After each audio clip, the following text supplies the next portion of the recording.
It's been quite the busy week in the Lasell community and greater Boston area, and we'll be covering it all on this episode of the Lasell Exclusive. I'm Josh LaBrosse. And I'm Kieran Oliver. Let's get right into this week's headlines. This past week marked the beginning of WellFest 2023, a 2-week-long program designed to promote a sense of well-being for all Lasell students. There have been a variety of events hosted during this program, including tarot readings, hanging out with therapy dogs, and many events to help out with students' well-being, such as meditation and yoga. That's all for campus news. Now let's look at this week's major headlines coming from the greater Boston area. This past Sunday, Red Sox Nation said goodbye to another legend. Tim Wakefield, a former Boston Red Sox pitcher, had passed away at 57 battling brain cancer. During his time with the Red Sox, Wakefield helped the team to win 2 World Series back in 2004 and 2007. After retiring from the Red Sox in 2012, Wakefield joined NESN as a studio analyst up until his death. On Monday, Massachusetts native Dr. Drew Weissman received a Nobel Prize in Science for contributions in creating effective mRNA vaccines against COVID-19. Weissman and his contributions will be honored at a ceremony later in December. If you're still looking to win big in the Powerball lottery, this may be your best chance. The total prize winnings has recently increased to over $1 billion for Monday's drawing, the 9th largest lottery prize of all time. With a prize that big, it's sure to get everyone in Massachusetts buzzing to grab themselves a ticket. Maybe the next ticket you buy could be the lucky one, so go out and take your chances on a lottery ticket. That's all for local community news. We'll now move on to a new segment of the Lasell Exclusive, where our entertainment news guru Jordyn talks about the latest happening in the world of entertainment and pop culture. Take it away, Jordyn.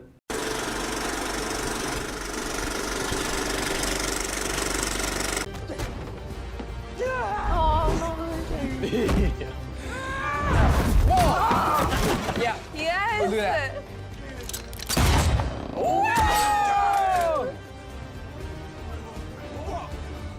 Thanks, Kieran. Now, adaptations are hard to execute from the original predecessor, and live-action adaptations are even harder to pin down. The Netflix adaptation of One Piece has been a big topic within the entertainment and anime world. Coming out swinging, One Piece broke a record on August 5th, taking the #1 slot worldwide with 37.8 million views, and has been growing ever since. According to Felipe Tao, the series reached the top 10 in 93 countries and debuted #1 in 46, certified fresh with a 96% audience score on Rotten Tomatoes from 10,000 plus ratings. It's among Netflix's highest audience score ever. Now let's get down to the lore. Leading off the manga created by Eiichiro Oda back in October 20th in 1999, One Piece follows Luffy in his quest to become king of the pirates. Along the way, he builds his crew and inspires them to follow their dreams. Now imagine that times 1,000, especially with the over 1,000 episode installments. Casting characters is not always an easy process. Trying to find the embodiment of that character out of the million submissions can take months to make a final decision. Most of the time when it comes to casting for an adaptation, the original creator usually isn't involved. However, for the live-action adaptation, it was different. As explained in How Did the One Piece Team Bring Eiichiro Oda's World to the Screen by Tara Bittran. Bittran says One Piece showrunners and executive producers Matt Owen and Steve Madas decided to adapt the adventures of Luffy and his Straw Hats into the live-action television series.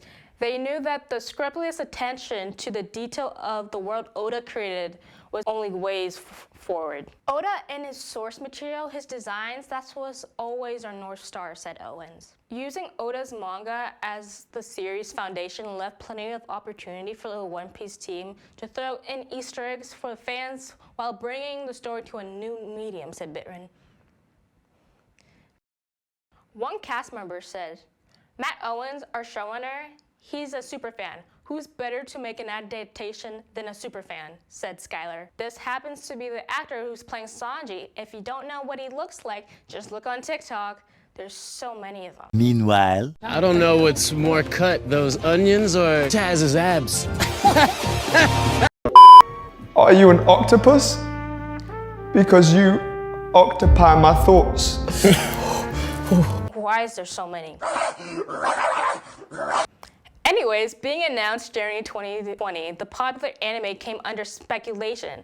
Let's see if that speculation was justified.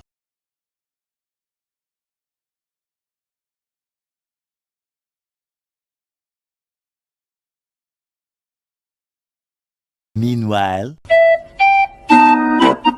How do you know what's good for me? That's my opinion!